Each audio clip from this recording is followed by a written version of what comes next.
Hello. I do work at ITDP, which is a sustainable transportation nonprofit, and we work on getting people out of cars and into more active mobility transportation options, such as walking and cycling. And we also work on public transit initiatives, and I, in particular, work on the electrification of certain mobility options. In my previous job at the Gale Institute, which is a nonprofit working in public space, we worked very closely with the Bernard Van Leer Foundation on their Urban 95 program. Is anyone familiar with Urban 95?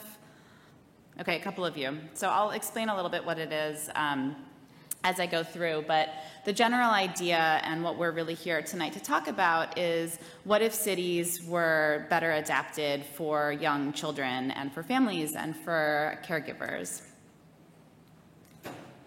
So the first thing that we want to agree to as a group is that planning, designing, evaluating the needs of young children in public spaces can change practice and can lead to a better society for all. And we've all talked about different groups that are excluded in cities.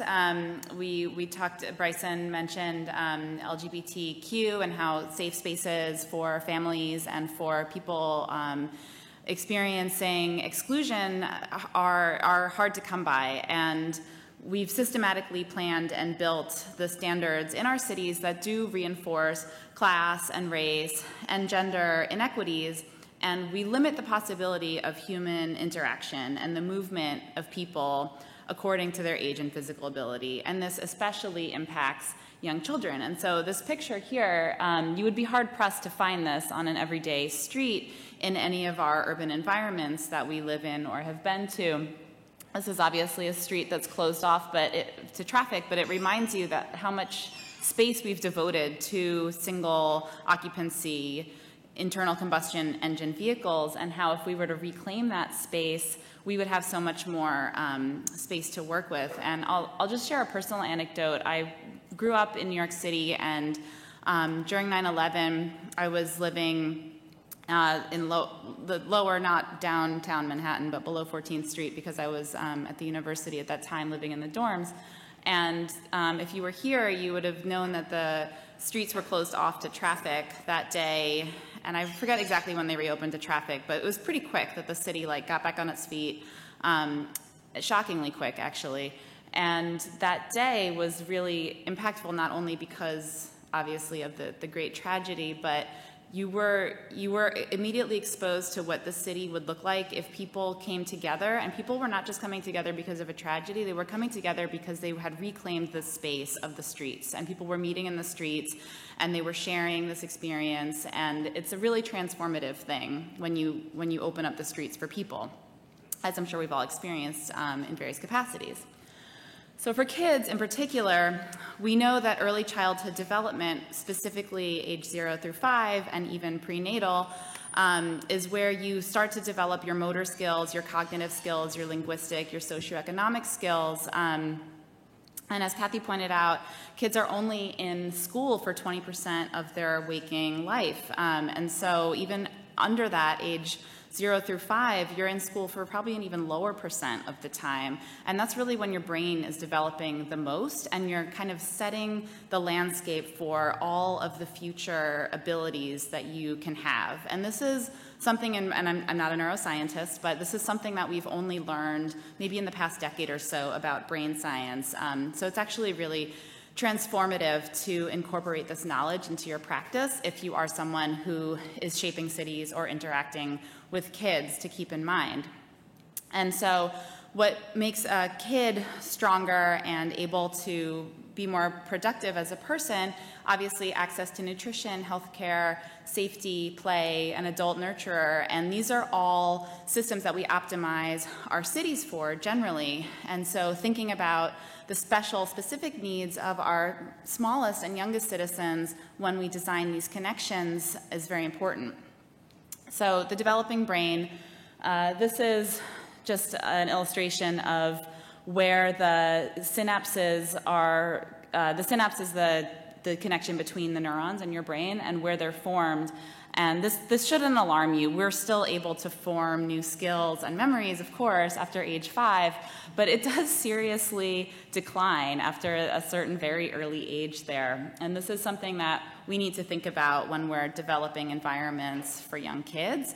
It's kind of interesting how your body is biologically designed to work in this really perfect system where you can physically adapt to your surroundings and you can survive, right? We're very resilient creatures, but we're also biologically designed to forget almost everything from before age 5. So it's hard to remember, even though we all were young children at some point, what the experience was like. And if you think back to your experience as a kid, you're having these kind of like pictures and shapes, but you're not really remembering something specific that someone said to you. You're remembering all these other sensory experiences.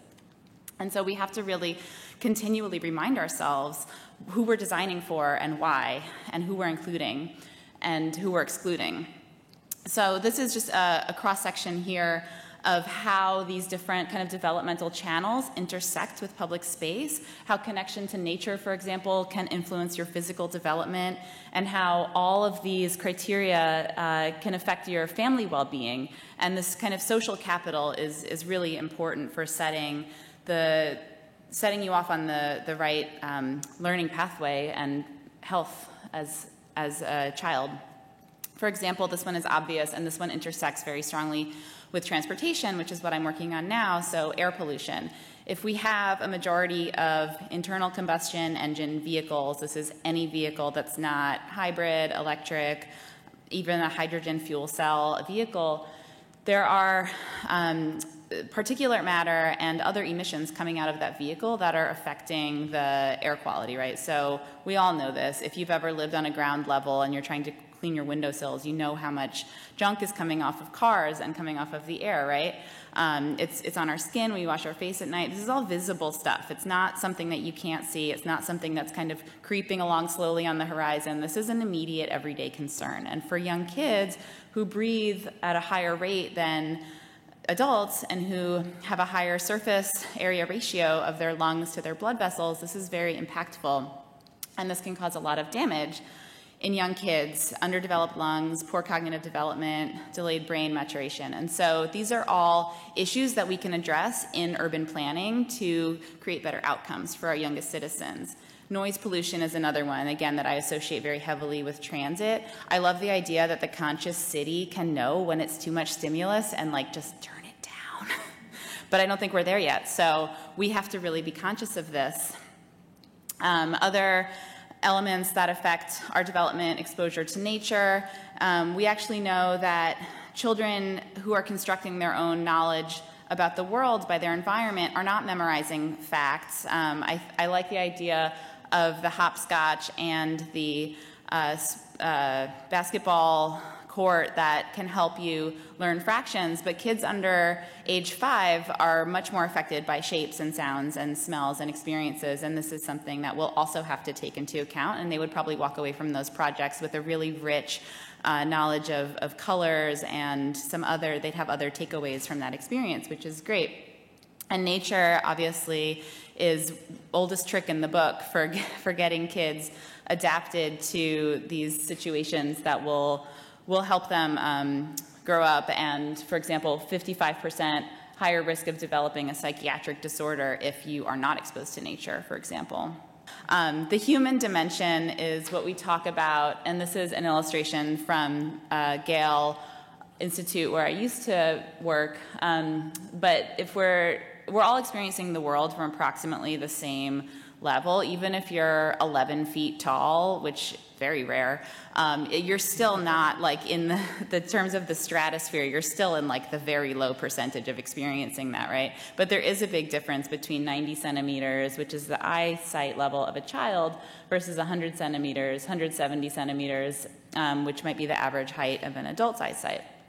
And when we look at experiencing from eye level, if you did ever work with Bernard Van Leer on their Urban 95 program, which is named for the top of a kid's head level, the eye is 90, you would experience something where they'd ask you to like go like this and do some observations in the city from the height of a kid.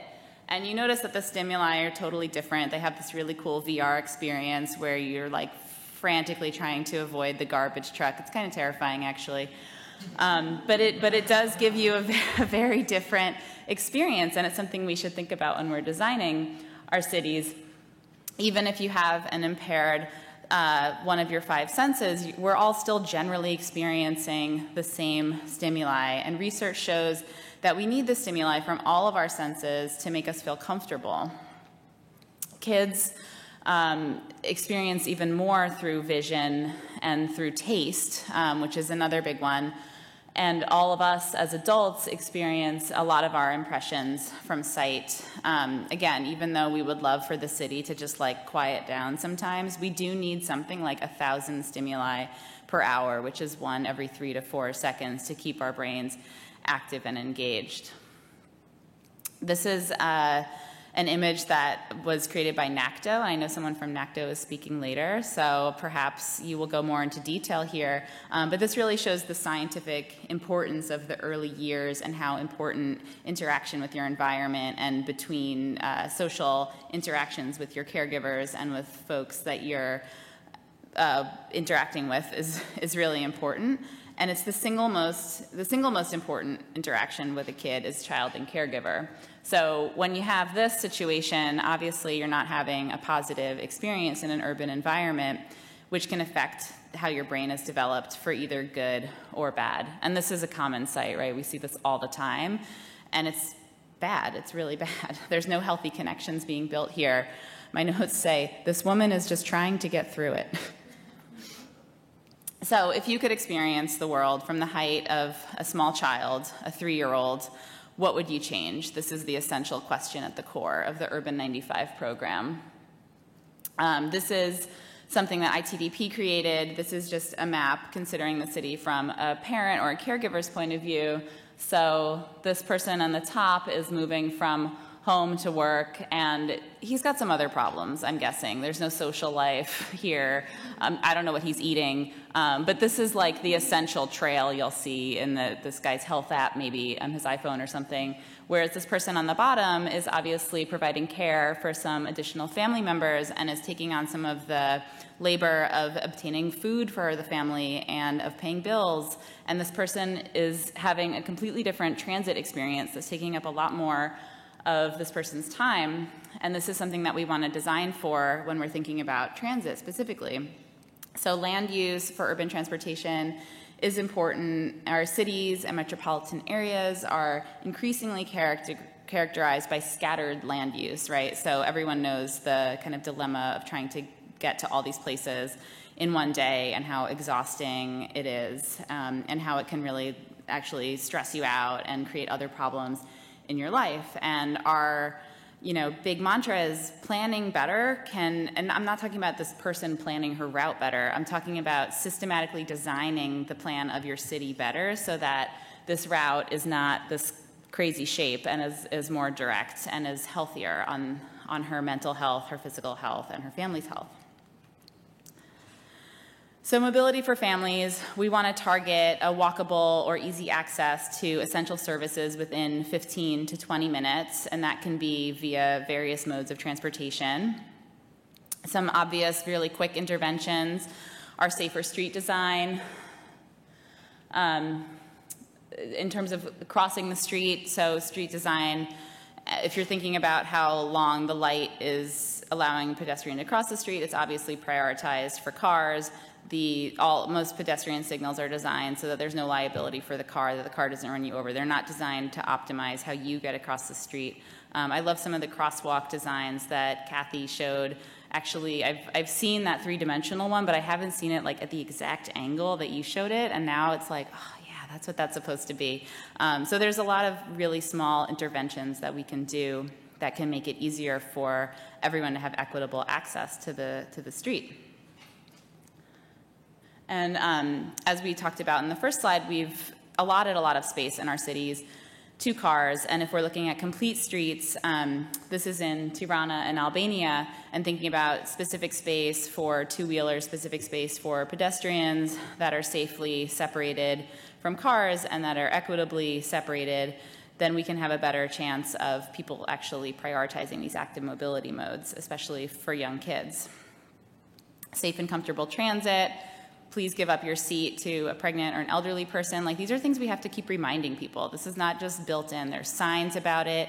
In Brazil, there are signs saying that obese people have priority on the transit, which I found really interesting. But there's people who, people holding a lot of bags, like, just give them your seat, right? You should always be cognizant of this stuff, but we're not. So it's something that needs to be built into the social fabric, and it can also be built into the design better to have safer, comfortable options for everyone.